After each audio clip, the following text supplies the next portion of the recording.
BP PLC's total asset sales this year rose to almost $22 billion as the company agreed to sell its oil and natural gas assets in Pakistan to United Energy Group for $775 million in cash. BP will use the proceeds of the sales to cover the estimated $40 billion cost of the Gulf of Mexico oil spill.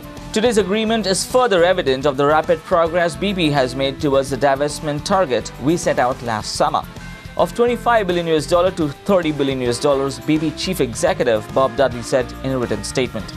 South Korea, Asia's fourth largest crude importer, expects to increase production from oil and gas fields owned by its energy companies by 33% next year through an acquisition of overseas assets.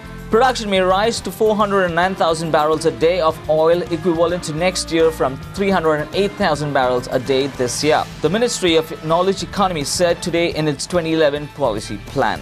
South Korea, which imports almost all its energy needs, shipped in 837.1 million barrels of crude and 25.8 million metric tons of gas in 2009. State-run Korea National Oil Corporation has said that it will keep focusing on purchasing energy assets, including oil fields, as part of a plan to increase production to 300,000 barrels of oil equivalent to a day by 2012. The company's daily output rose to 183,000 barrels after the acquisition of Scotland's Dana Petroleum plc. Moving on, New Zealand stocks fell, with New Zealand oil and gas pacing decliners on the exchange after Pike River Coal had its securities suspended and the stock replaced on the NZX 50 benchmark by Skellerup Holdings. The NZX 50 index fell 2.32 points or 0.07% to 3,288.95. Within the index, 22 stocks fell, 15 rose and 13 were unchanged.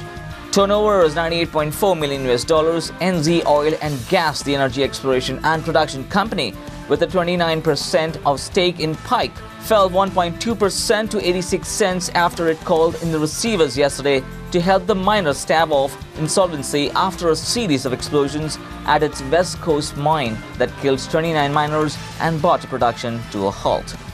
The move prompted NZX, the market operator, to suspend Pike securities and remove it from the benchmark index while it works out the best exit price. That is all the news making waves as of now in the oil and gas sector. We'll be back shortly with some more. Stay tuned.